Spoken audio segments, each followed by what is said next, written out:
Welcome to another edition of the Bullheaded Podcast. I'm your host, Sean Tyson, and as usual, I'm here with Zua Peebush. What's up, fellas?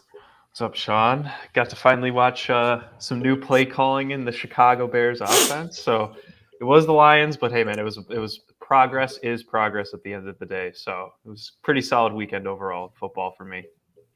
Depressing. Fantasy? Depressing. I've never been so sad in my entire life. I was down by like 30 points. My man Deebo Samuels dropped 31 fantasy points, and I was back in the game with one game left at Sunday night football. Chris Godwin versus a freaking kicker. And the kicker hits the game-winning shot on me! On me! Not only did he beat the Patriots, he beat me by 3 points on a kicker shot! In the rain. 49-yard field goal. I dropped 127 fantasy points. My team showed up. No CMC, my best player. No best player. My team showed up. And a kicker sinks my ass. But Tyreek Hill dropping 41 again. I had Tyreek, baby. Something about Tyreek Hill, man. Every time he sees my ass, kind of let my ass on fire, man. That dude is ridiculous, man. That dude, when he goes nuclear, it fucking hurts.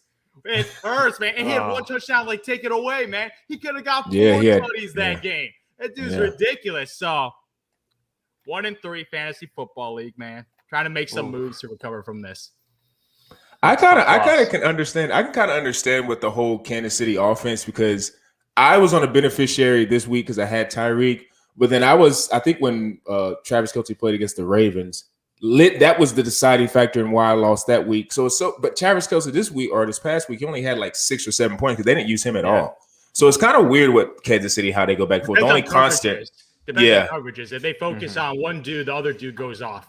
So pretty much, Tyreek goes off 1 week. Travis Kelce depends on the matchup. So, my lord, of course, Tyreek Hill got it a 40 piece. Yeah, he went off, but it could have been more. It could have. Yeah, I will say in that game that it was interesting for 3 quarters until they kind of started pulling away at the end. But I do think Kansas City, their defense is still to be determined. But we're going to talk about week 4 in the NFL.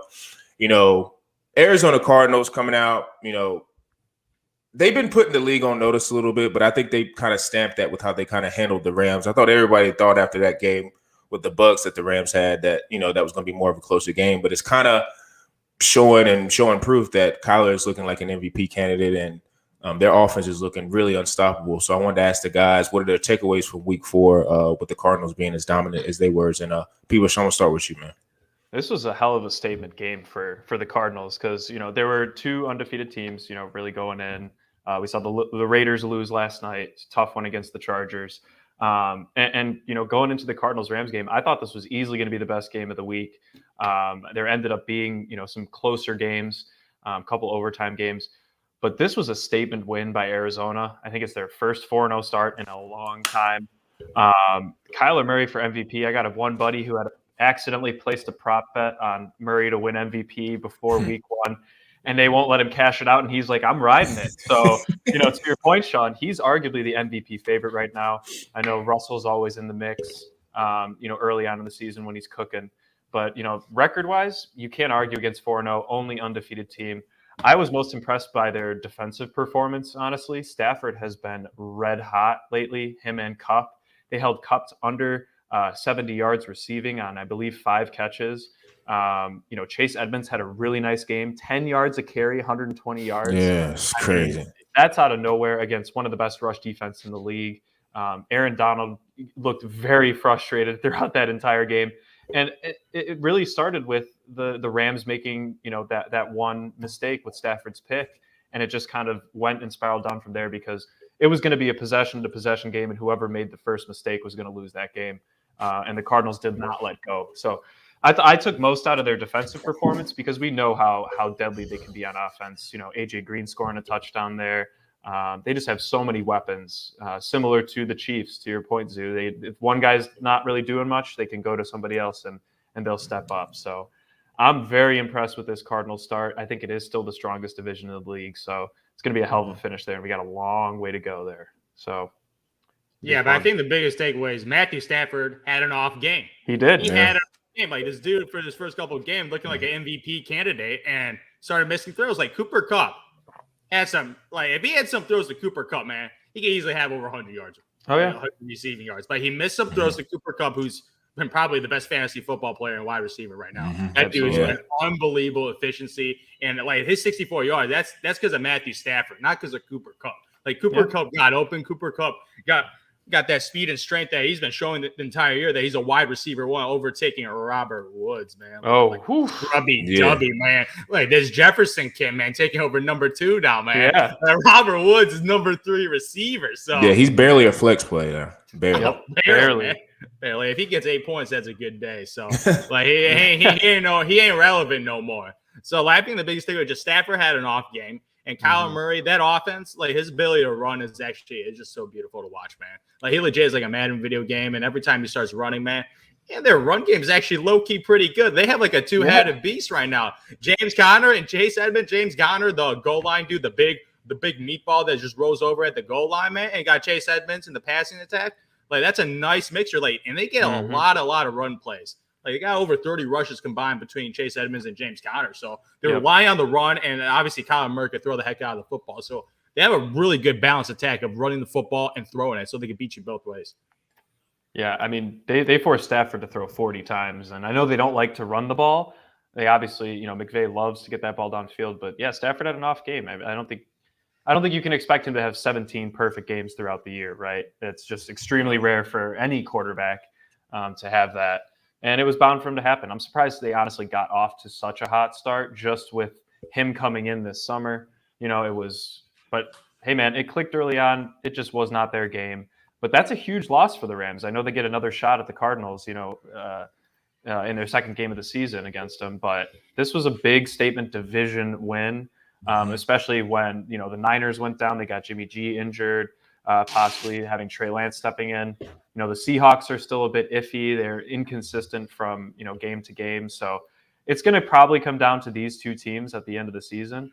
And we saw what the Cardinals can do. Let's hope the Rams can adjust. So, it's a closer finish towards the end of the year. Yeah, I do think an X factor, and it's only because I have him on my fantasy bench, is Trey Lance. Now, I know it's in-game season, and it's you throw the guy in there and you don't have time to prepare. I mean, I know it's the NFL, so they do prepare for everyone, but you don't prepare for the starter like you do for the backup. So I think a lot of that was operating, but I did like his, rapport with Debo, how he threw those touchdown passes and things like that. So it's going to be interesting to see if Trey can come out. I don't know who they're playing next week, but if they can come out and he can kind of maybe take the job away. Because if Jimmy's down, they were saying at least 2 weeks with his calf strain. If he's down for 2 weeks and Trey impresses, I don't think he's going to get the job back. And maybe that can ignite the 49ers. Now, I do think the 49ers are probably the most injured team in the league. They always have a string of injuries, so I don't know if the whole team is going to even hold up to where they can maybe compete in the division. But that's an X factor. But I do agree it's going to come down to the Rams and the Cardinals, with those two being probably the more, headliners in those divisions. I probably wanted to say that, with the NFC, another team in the NFC that I'm still not all the way there, but I'm buying a little bit more stock as they go, is the Dallas Cowboys. Now, I wasn't big on the Panthers. I didn't think they were like the huge 3-0 team that everybody was making them out to be, because I just read the stat the other day. Sam Darnold leads the league in rushing touchdowns, which is amazing. That's crazy. Oh, I know that. You know why, man? Because he took some touchdowns away from my man McCaffrey, man. They did a little fake off to McCaffrey, and Sam Darnold got a bunch of easy ones, man. It works real effective when he got McCaffrey. Yeah, I think he's kind of becoming this quarterback that his passing game, I will give him credit. He's grown in that aspect because he has better weapons. But his rushing, exactly. He has better weapons. Man. He's a true number one. True number one. Yeah, I feel bad for the people who had Anderson thinking because of his connection with the Jets. DJ Moore was I'm taking that mantle. I'm going to be a number one guy now. So I wasn't, I wasn't the biggest believer because the Panthers didn't really play anything. I think their defense is solid. Yeah. So it's pretty interesting to see how Dallas played on them. I do love the formula of when they're doing Pollard and Elliott, just grinding them out, and then having Dak. I think Dak only threw 18 passes. I love that formula the most. I don't like when Dak's throwing 30 or 35 times because I just feel like that's not how their offense is set up. Their offense was set up for Zeke. He was a number 4 overall pick. Him to run the ball. Pollard was a revelation. And then their defense, like I said, their defense is kind of stepping into. It's good. I think We had a it's good. segment, yeah. We had a segment about Trayvon Diggs. Trayvon Diggs, 2 picks, man. yeah, It he's was very starting to fitting. show up. Very Yeah, he fitting. might be top 2, 3 now. Like it's not even like I say, the ball production is just there. Like he's looking like an all-pro guy. So I don't know where you guys stand with Dallas. It's just to me, I've seen this story before, so it's just hard for me to fully like wrap myself around the Cowboys. But they're looking like a team. Like I don't know. Like I said, I don't bet, but an NFC Championship game with Arizona and Dallas, that's not crazy. I could see that. I could totally see it because I think Dallas is going to be the number 1 team in that division. In Arizona, how they started, Kyler's just on that. Their division is tougher, but man, I don't. Who else in NFC do you like? I mean, you could Green argue that Bay. it's I don't know. Green Bay's script, dude. You could argue Green Bay. They'll always end up being there, force you. You know, hey man, Rodgers has broken Cowboys' hearts multiple times. He's beaten them twice in the playoffs, man. If they're playing the playoffs, I'm putting my money on Aaron Rodgers. 100%. Yeah. I mean, you can't count out Tom Brady and the Buccaneers. I know that the Bucs Patriots game their was defense, tough, yeah, and their defense is good, man. Ryan Suckup, absolute MVP of that game. 13 of their 19 points scored kicking. I apologize to Zoo for even bringing that up again. But there's some other teams I think that could get involved. The Bucs being the main one, Packers being another. But yeah, no, Sean, I agree. Out of the NFC East, it's going to be the Cowboys. I don't think Washington can really stick around with them. They're absolute garbage. But I thought they were going to be. I know, dude. They are legitimately garbage. They're bottom 5 right now. Yeah, Chase Young hasn't had a sack, but Taylor Heineke, man, is carrying that offensively. team. They're actually not bad. So they're it's just like their defense good. sucks. Yeah. So I don't, and the Eagles, I think we said this multiple times, but they're still a growing franchise. Danny Dime Jones, man, he's been actually balling out this year. He threw his first pick of the year on a Hail Mary at the end of the first half. Yeah, had a nice game. I don't even count that, man. I don't even count that. So, he threw for 400 yards, 2 touchdowns, a bogus pick there. Saquon, 2 touchdowns, 120 total yards, on the ground and through the air. I know that they're 1-3, but they've been in pretty much every single game. I think they struggled against Denver. I'm not saying they'll push the Cowboys at all, but that division will always be interesting at the end. I just think the Cowboys aren't relying too much on Dak, and I think that's the difference. That's what they need to do, and they're not forcing him to throw 40 to 45 times a game like the Rams are. Rams should take something out of the Cowboys. They both have. Coming to fruition. The Cowboys let's not compare Daryl Henderson to Zeke Elliott. No. I'm saying they need to take. No, I'm not saying compare the two running backs, but just run the ball more. Like, why not? Daryl Henderson had 14 for 89. On Sunday, that's not bad. There's limits to this, man. My boy Zeke, man. They need to use Sony Michel more. I do agree with that. They need to use Michel more. They have things in their backfield that they can use, but they just were relying too much on Stafford because of how well it was working. So I think they'll go back to the drawing board. But the Cowboys entered the season kind of doing this. They didn't really force Dak to do too much. I think he only threw he might have thrown 25 times this past game, but they gave Zeke like 20 carries. I think that's winning for them because they know now their defense can keep them in pretty much most games. I think that's been the biggest revelation for this team more so than anything. Yeah. Dude, Dallas Cowboys defense, incredible. I never seen like in the past, like the last time like the Dallas Cowboys made a run in the playoffs, they played against the Green Bay Packers, and that team's defense is nowhere close as good as this team's defense. No. And offensively, it's pretty similar to the same. It's pretty similar to the same team. Like offensively, it's like Zeke, Dak Prescott, some nice receivers. Like it's pretty much the same team offensively, but defensively, my Lord, they are good.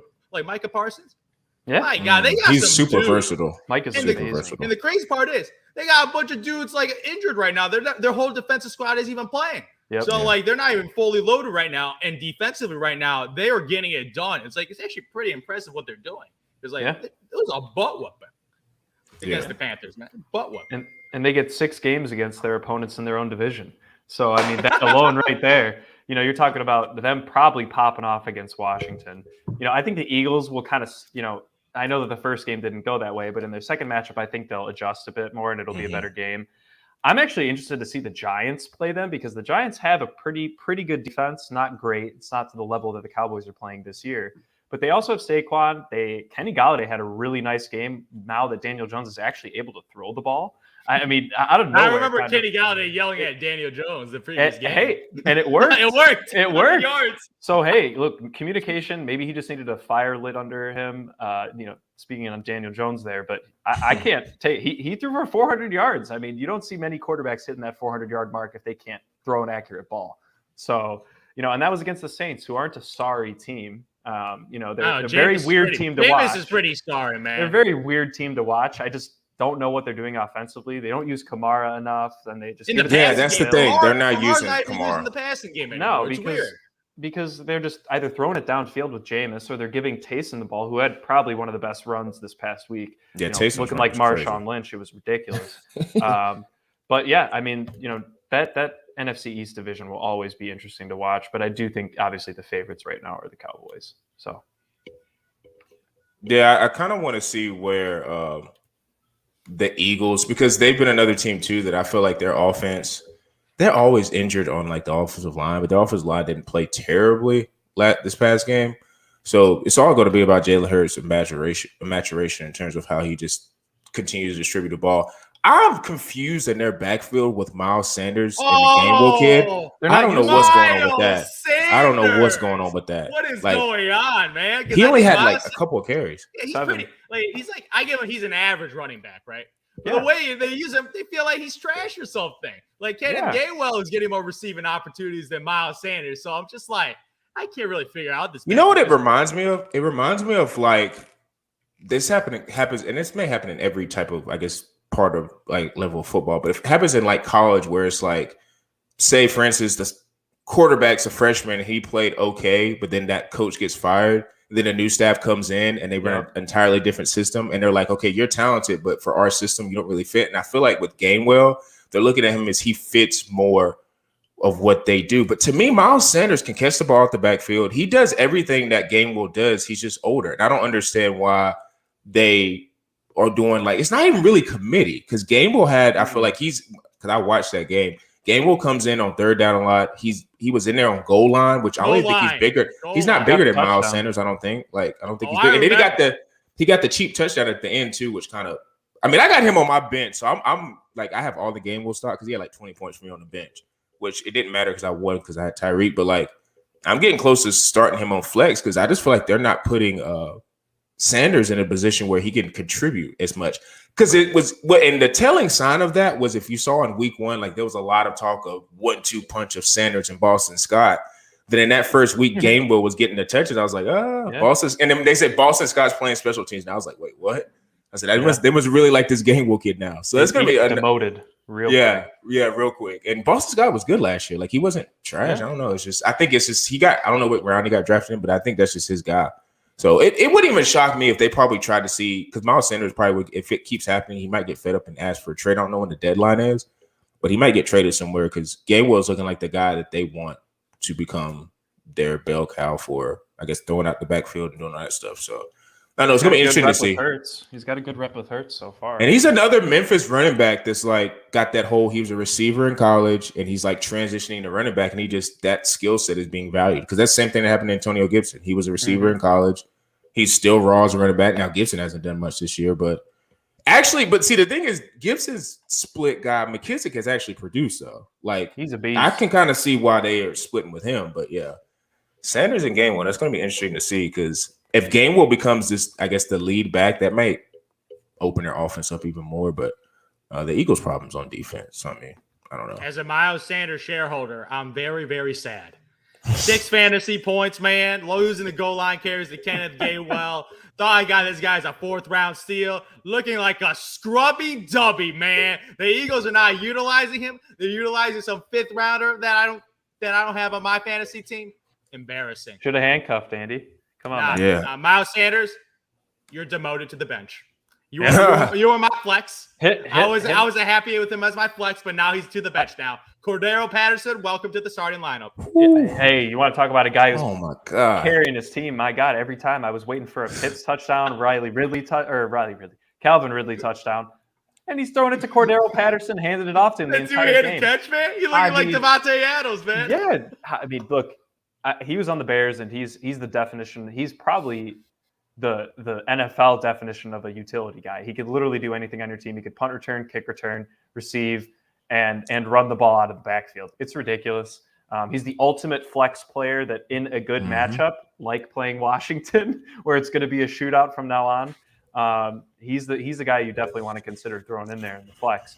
It could be very, very streaky, though. I don't know about Yuzu, but I think I see the Jets because in London. I'm putting him in, baby. The Jets, baby. Hey, the Jets defense is damn good, man. They sacked Tannehill 8 times this past week, and they got the win. You can't even shit on. You can't even give Sean crap this week because they actually beat the team. So Wilson was diming. He was throwing dimes to Corey Davis on 60-yarders, man. I was like, who the hell is this team? Michael Carter got a touchdown. I mean, that was a quick transition over to the Jets, but I did have to give them a quick shout out because their defense was very impressive. Obviously, the Titans were without their 2 wide receivers. Chester Rogers was, I think, their highest receiver in the game. Very rough. Derrick Henry's obviously going to eat his no matter what, but I do have to give. You got to keep in mind, no Julio, no. That's AJ what I'm saying. Brown. None of their top 2. So legit, I don't even know who Ryan Tannehill was passing it to. Chester Rogers. Me, I don't know who that is. Yeah. He was a Colts guy. I thought that dude was out. I thought the dude was a singer on Linkin Park, man. Chester. Wait, what? What? I gotta do some background check. Research on that. I have no idea. That's fake news right there.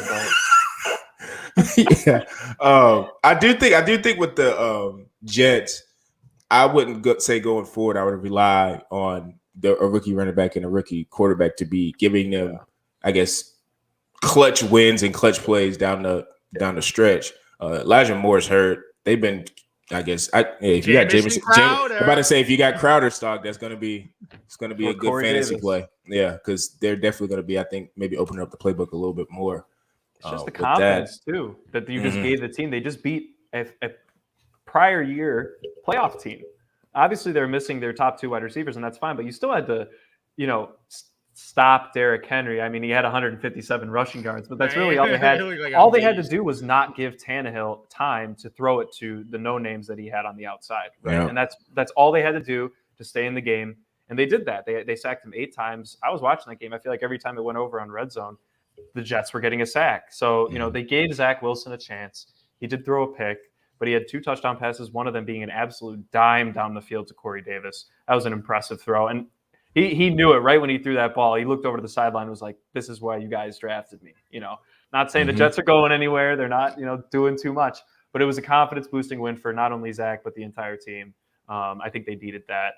So they're no longer in the 0-4 category with Trevor Lawrence and the Jaguars. So rip Urban Meyer. There's a lot going on in Jacksonville. There's a lot going on in Jacksonville. Oh my Lord. There's a lot going on in Jacksonville. This man is sabotaging his own career right now. Let's just definitely. He wants that USC job.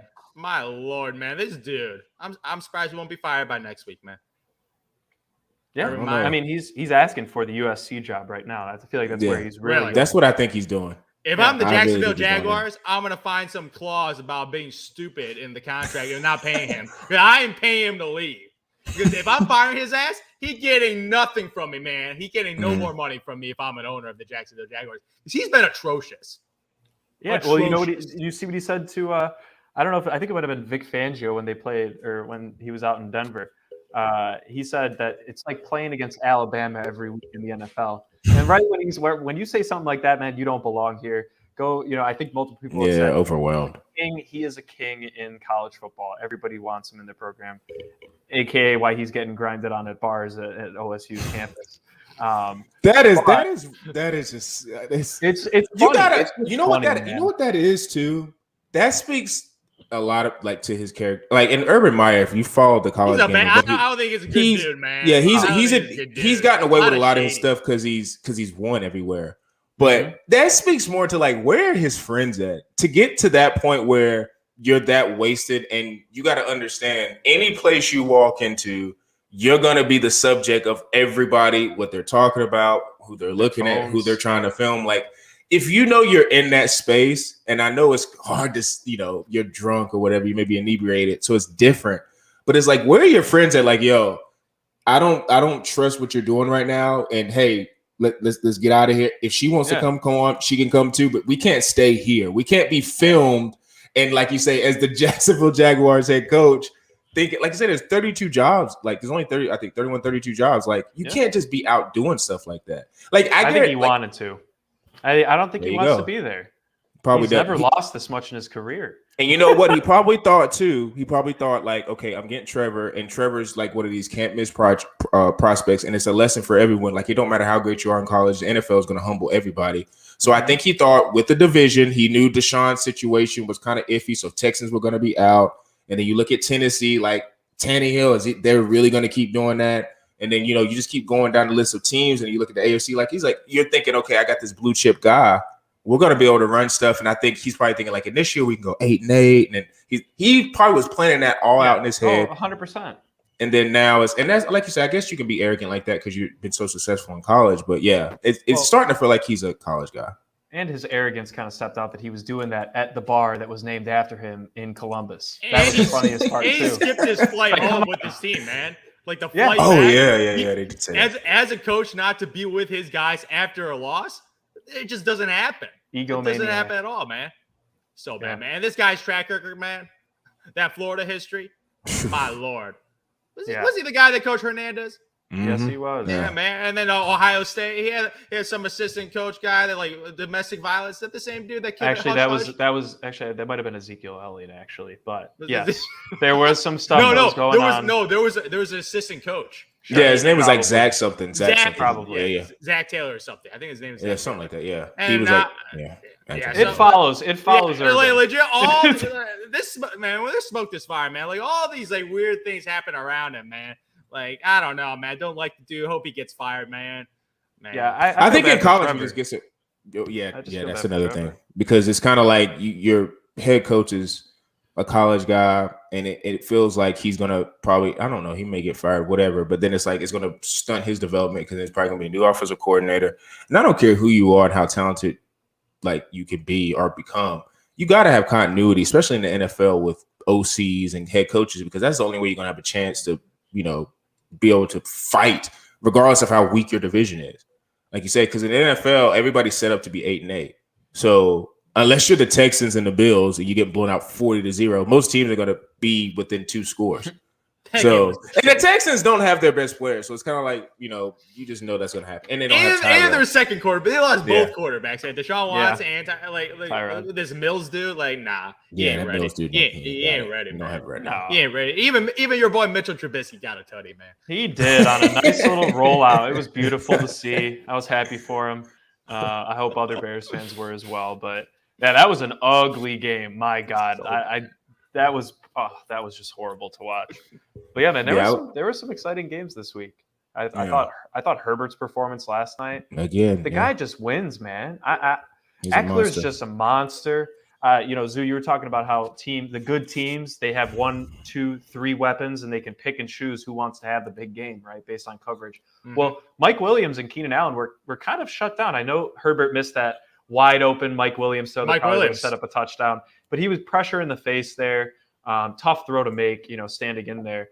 But Eckler was the one that stepped up this week. Mm-hmm. And, he just – And Jared Cook. Yeah, and Jared Cook, monster catch on the pivotal play. I know that they were talking about this last night, but that 4th and 2 when they went for it, I think it was on their own half.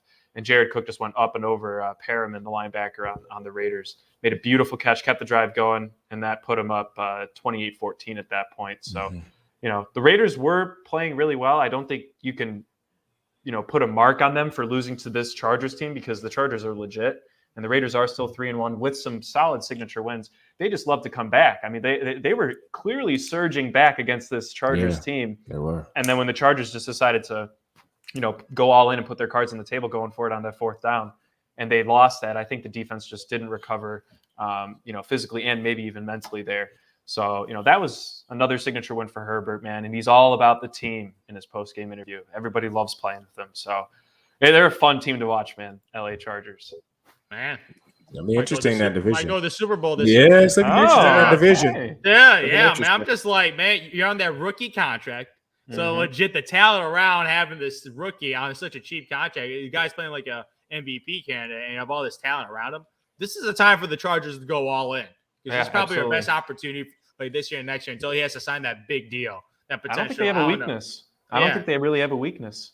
Yeah, I mean, they got a great running. They have a great running back who can catch the ball. They got a great young quarterback on a cheap contract. 2 stud wide receivers, a veteran good tight end in Jared Cook, who was a very quietly awesome acquisition. I think. I know Hunter Henry was there for years, but Jared Cook's a baller, man. Huge in the red zone, and their defense was just making every single play. At least in that first half, I know they had some opportunities, the Raiders, to get the ball down the field. Ruggs had a couple big catches. But this Chargers defense, once again, I think them and the Cowboys are the 2 biggest revelations when it comes to defensive play this year. And that starts with Brandon Staley, their head coach, who just looks like he's having a blast out there, throwing all these fake plays and stuff. yeah. Well, Hunter Renfrow had to play it. Oh, that was nice, though. That little, dude, you could hear that hit, too. And everybody was like, he ain't a DB. He's a wide receiver, man. Yeah. But he read great anticipation by Hunter Renfrow. But I will say one last topic before we get out of here, or one last thought with the, I guess you could say the Cleveland Browns, that whole division. Mm-hmm. I'm going to be interested to see how Baker plays when he gets into like the nitty gritty of this season, because I don't think, and I have this argument a lot with my friend because he's a Browns fan. Like Baker, I feel like Baker's at a point, and watch, he'll probably throw 4 touchdowns next week. But like Baker's at a point where he feels like a quarterback that can get you to the playoffs, and he can like have that one wow game and be like, oh, you see why he's the number 1 pick. But then it's like he has these games where, and I don't know if it's an Odell. I just don't want to believe it's Odell, but it's weird. He can't get on page with Odell. He can't get on page with him. It's weird, and he don't have Jarvis there. Yeah, that's huge. So I don't understand why like he's not getting in sync with Odell. It's a weird dynamic with them too. Well, what, this is his 2nd year with them, right? I think, last year he was out pretty much the entire year. And that's when he built that rep with Jarvis, for sure. I mean, Jarvis popped off last year. And then, Odell comes back and he loses his guy that he can 100% know he can count on. Mm-hmm. Whereas if I think Jarvis was on the field, Odell would be he wouldn't get as much attention, obviously. And not saying that the Vikings are, an unbelievable defensive team. They held them to 14 points there. I thought it was going to be way more high scoring after that first Vikings drive. I mean, I was like, Kirk is cooking per usual this year. They just couldn't rely on Dalvin Cook too much coming off that injury. But yeah, Sean, I agree. I mean, Baker, he's probably one of the most inconsistent number 1 overall picks that still is taking his team to the playoffs and is on a winning team. I mean, you would assume that as a number, if you're on that good of a team, I mean, that's another team that doesn't have that many weaknesses outside of injuries, right? Unless injuries occur, which obviously Jarvis, that's a big loss for them. But Baker it's all on him. I mean, if he does not play up to above his expected level in that division, man, that's going to be tough, let alone being in the AFC. So, I mean, we got 3-1 teams over on that division. It's going to be interesting to watch. I know the Steelers are. might be time to put a death nail in those. Listen, we might not put the nail in there, but we'll put them in the casket. I'm making my nail mark before I hammer it in. I'm putting the X right where I want it nailed in. That's where I'm at with the Steelers. He's got to go. And you know what sucks too? Like, I don't know if you guys watch college football, but I don't even know who's a quarter. Like, the quarterbacks this year are not great, so I don't even know whether. Yeah, it's a lot of Spencer Rattler, Sam Howell. Now, I will say an intriguing guys. If you guys ever have time, this guy Malik Willis, I think he's from Liberty. He's like 6'3", 225. He's pretty athletic and throw the football. Like, he's kind of a first round guy, and he's kind of played. The only reason why he's getting, I guess, headway because he's played good against like the higher competition. But like, it's not the market like how it was last year. Bryce so I don't Young, know what they're gonna do. Bryce Young, maybe. Yeah, but he's not eligible because he's right. He's second. He's a second. You're right. Guy. That's right. I always forget. Yeah, they have different. They're no one and dones over there like the NBA. Nah, that would be a whole new can of worms if you could get one and done in football, NFL football, or college football. That'd be I guess it'd be cool for like certain positions because they don't really hit the quarterback now. So I wouldn't if the quarterbacks could come out a year. I mean, they can't hit the quarterbacks now.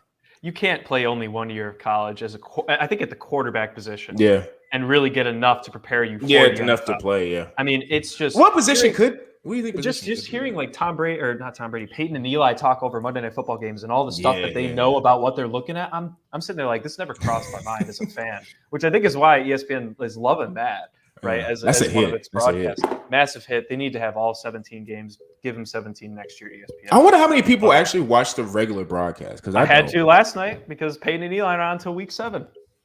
Oh, damn, I didn't know that. Yeah, they only gave him 10-game contract this year. So really? Mark it on your calendars, boys. Yep, you got to just mark when Peyton and Eli are shown. That's when you should watch the Monday night games, because otherwise it's boring.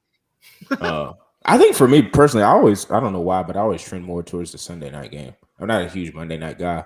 Like, unless it's a game that I really want to watch. Like, I watched last night because of Herbert and all that. But if the Monday night game is not the greatest, I usually just like Sunday night because I like winding down watching NFL going into starting the week. But like I said, the Steelers, I kind of want to always give them credit because they're the team that's like, hey, we're the golden franchise, we're the standard. We have the few head coaches, but I don't think Ben's going to be able to, and it doesn't help that he's also hurt slightly. So I don't know. That's going to be another interesting division, like we all just talked about last couple 30 minutes.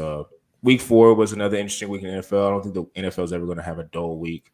Looking at some of the matchups next week, going to be real interested in Rams and Seahawks just because I think that's coming a Thursday night game.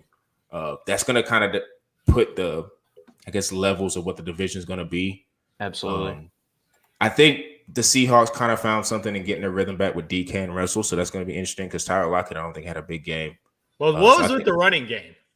Like, why he was splitting time. Why is the timeshare with Chris Carson that kind I don't know. That's pretty He's weird, been getting right? high, like before that, he was getting all kind of like crazy, like high number in carries. And then, I don't know. I don't know, man. Running back is all over the league. You can say the same thing about Detroit, Swift, and I think Jamal Williams. He had more carries than Swift. Now, I don't know if Swift's hurt or what's going on with that, but it's because they were losing. It's weird. Swift is Whenever they go down, they put Jamal in for pass catching. That's kind of there. But D Swift can pass catch too. He's a really good pass catch. He gets like 6 receptions a game right now. They're kind of like the same type of player. Swift's just a better running back, I think, but not to say Jamal Williams is a bad running back. He's still really good too. I just think that Swift's he's better at running and Jamal is slightly better at the receiving game. So they just kind of use both, right? Probably in different packages. So, it might be based on the personnel. Like if they have TJ Hawkinson in, they might not, they might have Swift in instead. Right. I'm not exactly sure. I can't analyze it when I'm too happy about the Bears actually winning a game. So, that's pretty much it. And, Sean, a couple of the games big this week. We got Browns Chargers. So you're going to see Baker go up against pretty legit defense and have to shoot out. And then you got Bills and Chiefs, man, Sunday Night Football this week. So you want to talk about somebody who's going to eat this week. Stephon Diggs is going to have a day on the Chiefs. I think if Devontae Smith can put up 122 yards in his rookie year, I think Stephon Diggs will have a nice game. So those are a couple that I'm looking at. Chiefs defense, man. It is god-awful. It is so bad. Like, oh my God, man. It's so atrocious.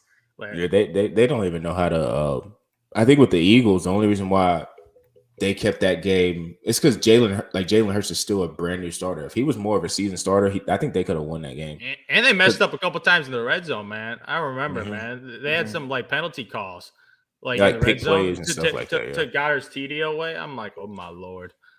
I needed that too. Oh, I needed that shit, man. Yeah, I'm trying to trade for one of those. Double puntos, man. Jalen Hurts to Dallas Goddard got taken back because they didn't line up correctly. Bunch of morons. God damn. But go back to the running backs for more than 2 years. So you can know that Hurts bounced around too. Like he was at Alabama and then went to Oklahoma. So I mean, but he like I said, I just think he's just still young, getting his feet wet. He's got weapons. Absolutely. I think he's a fantasy superstar. Yeah, he's getting it done because he's my starter and he's still. He doesn't have bad games, man. He has a bad game, gets 20 points because he gets like 60 rushing yards, man. It's crazy. Yeah. Good. So. With all those matchups coming up in week 5, the NFL is just going to continue to give us storylines and a bunch of stuff we can talk about. I also think that the NBA is coming right around the corner. As of now, we're still going to be, 95% NFL talk because it's still early in the NFL season. Nothing's really been decided. There's no playoff bursts or anything. But a couple preseason games happened the other night, and it's going to be interesting to see once we get probably to more in November. We'll start talking more when they're kind of, I guess, 5 to 10 games to the season with the NBA. Quick shout out. I know Zoo doesn't like baseball, but the Red Sox and Yankees, I think, are playing right now. That's the White Sox play Thursday. Yeah, that's a huge baby. deal. Huge deal. Like you say, if you're not even a baseball fan, that's one thing about the MLB, I'll give them credit. They do have a really cool setup with the wild card game scenarios. I think that's really cool. So, we're going to be keeping an eye on it. I'll probably have something for tomorrow to see whoever comes out on top. Because I know I got a lot of, I guess it's the Yankees. Everybody around the world are Yankees fans. So I got a lot of Yankee fans. So I'm going to see how they end up looking and, things like that. So not saying we're going to talk about it on the podcast because we will not, because it's not anything of that interest, but I just want to give a shout out to the baseball fans. And like I said, week 5 in the NFL is going to be a lot of things going on. So make sure you guys, as always, tune in to bullheaded_pod. I know Instagram was down yesterday. Had everybody in a frenzy. Facebook was down. A lot of stuff affecting my job as well because I couldn't get anything done with the Facebook clients. But it should be up and running again. So make sure you guys follow us on bullheaded_pod. We are getting the Facebook page up. I've been posting a little bit, trying to link the accounts where a lot of stuff I post on Instagram goes to Facebook. So I will put that in the description to make sure you guys follow that. Apple, Spotify, Google Podcasts, Anchor. Make sure you guys follow all of those. And as usual, for me, Zoo and Peebush, well,